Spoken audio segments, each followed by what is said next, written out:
Very excited for this opportunity to get to talk to this man, so let's get straight into it. Head coach of the NBA G League Ignite, who are now calling Las Vegas and the Dollar Loan Center their new home. Jaden Hart joins us. All Insider calls are brought to us by BetQL. Bet smarter and beat the books. Download your BetQL app today. Jaden, thank you so much for taking some time out of your busy schedule to join us today. I'm going to put you right on the spot and go for your sales pitch because at this moment in time, I'm a highly touted basketball prospect with a shot at the NBA, and I'm deciding where I should take my next step in the career. The college game or perhaps with you, Coach? I think that the best place is with the Ignite. I think we can offer both a chance to increase your basketball skills, but also educate it as well.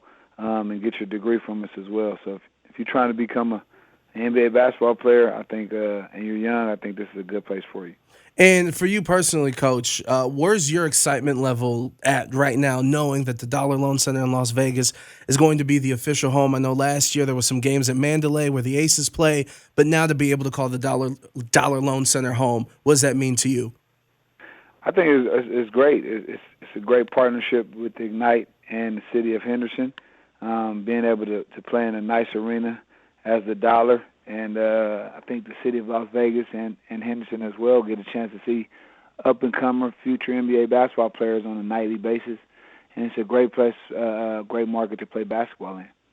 Hard to disagree with you on that, Coach. As you mentioned, kind of a little bit of a marketing super center here. And how much do you think this community, that being in Las Vegas and Henderson, and the business opportunities that it provides, will you use as leverage in that wide open NIL era of college athletics that you're competing against? Well, I mean, although NIL is great for college student athletes, and I think it opened up the lane for young student athletes to get paid, but I don't think we want to compete, sort of say, because I went to college, and I think college is a great place to go. I think we just look for players who have, goals and ambition to try to become a pro earlier. And so it's still going to be a fairly amount of kids go to college, which I said, again, is a great place. I think our place is for those who, have a chance to get to the NBA quicker. So what does a typical day look like in the schedule for a player in your program? Because you are getting these young athletes where they might not know what to do with all of their time, and we know about what happens with idle hands. How long do you have them in the facility? What kind of treatments do you implement to kind of do preventative care, dare I say? Well, fortunately for us, again, that's a great question. But fortunately, we get these young players who are really dedicated and focused that are trying to become NBA basketball players. And although you can never say never, but, these guys are pretty much focused, driven, and trying to become pros. And so idle time for them is rest, watching film on how they can become better. But a typical day is, wake up at 8, 9, eat breakfast, head over to the gym from about 10 to 12:30 to do on-court training. And then after that, weight session maybe from 1 to 2:30. Have lunch, go back to the apartment, and then come back for night shooting. Night shooting normally is from about 8 to 9:30, and then start that day all over. And so we take their time up.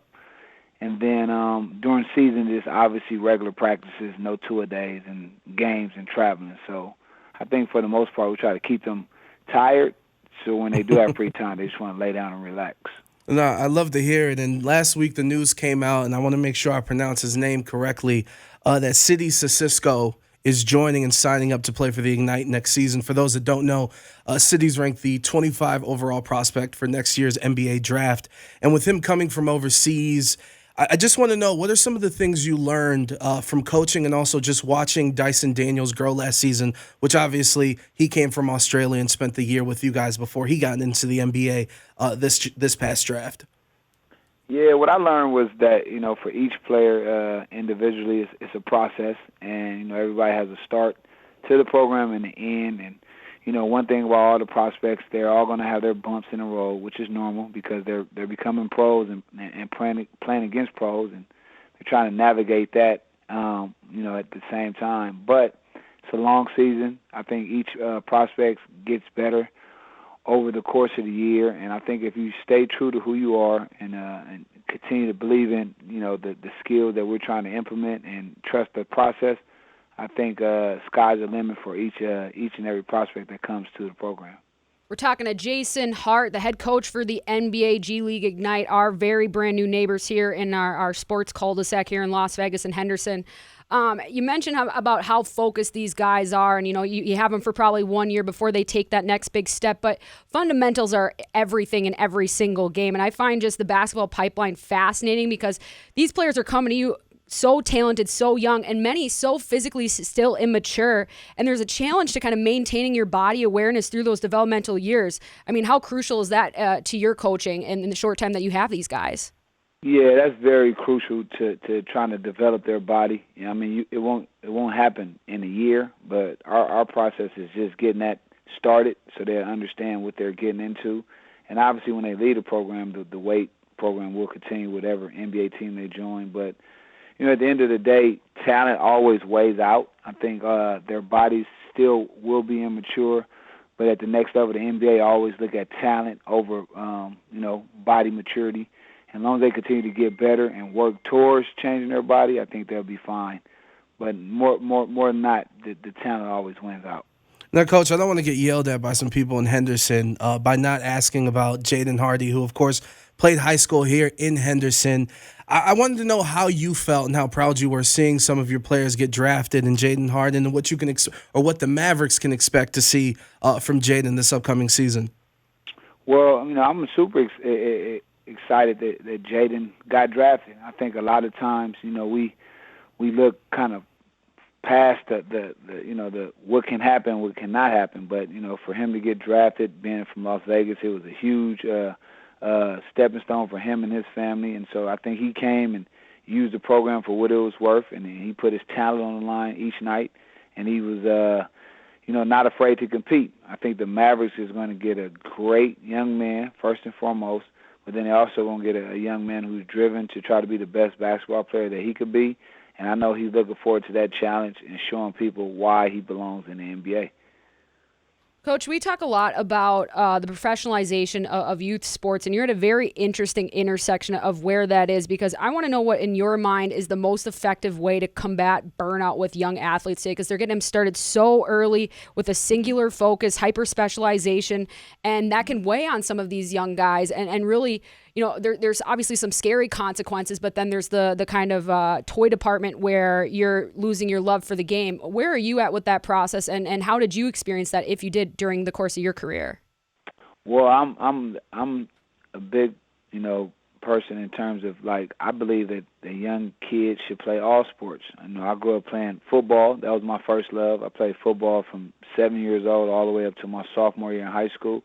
And I think if you play on multiple sports, whether it's soccer, football, baseball, basketball, anything, to kind of just make sure it's still fun. And then obviously when you choose that lane to become a pro in whatever field, I think you have less burnout. I think a lot of times we focus on the now, and we want our young men and kids to be number one now, when in the end we should just be worried about the future. And so I hope parents are listening and keep their kids in multiple sports, and when it's time to choose one, do it later. I wouldn't choose one so early, 7, 8 years old. I would let them explore and see what they really like and love. And, Coach, final question, but before we get to that, single game tickets aren't on sale yet, but the G League Ignite are accepting season ticket deposits. I believe they start at $50. Just go to thedollarloancenter.com. And so, my final question for you, what can Vegas expect to see when they go watch the Ignite play? And what can we expect from Scoot Henderson getting a lot of hype? I know he signed a deal with Puma. A lot of expectations for the young kid. Yeah, I think, for one, I think the fans in Henderson should expect good young talent. They're going to play really hard, and it's a fun style of basketball, so you get to see them grow. I think they'll be able to grow with the community. You're going to see some high moments, but you'll also see their moments where they're learning as well, so I think that would be great for the city. And I think Scoot Henderson is an 18-year-old vet. Obviously, he was a pro last year at 17 years old, so I think with his continued hard work, pressure to him is just part of this process. I think he's built for it. And I think he's going to be an exciting player for the city of Henderson. It's a treat that they'll get to watch him. Coach, last one for me, and I need you to put on your coach speak megaphone for me here, because I can appreciate those who zig when the world seems to zag, but I'm on a mission to get every basketball expert's opinion, which you obviously are, on the most controversial move of the NBA offseason, that being the Rudy Gobert trade. I'm a Wolves fan, and I would just like to hear what you would think that he brings to that roster. How does he open people up, and how will success be found in a league where the small ball lineup is so prevalent? Well, although the league is going small ball, when you get a talent like Rudy Gobert for a program who's dedicated and winning now, I think it was a great move. I think small ball is great for teams who don't have really good bigs. And so if you're Minnesota, you get a chance to pair Rudy and Carl together. I think that's a great thing. I think you'll be able to play a different style of play on defense. You can do a lot more gambling.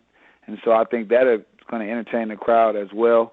But also Minnesota is put all the chips in. They're trying to win now, and it's a great thing that they got a new set of Twin Towers. I think the league will come back to the Twin Tower things.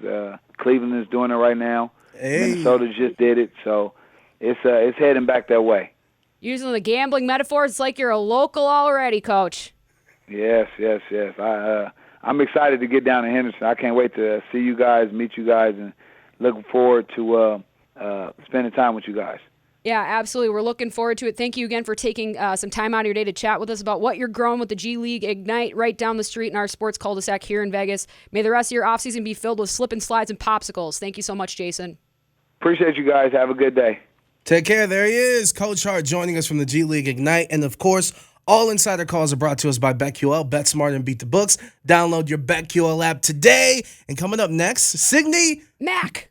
Look at her back because she's faster than every damn body.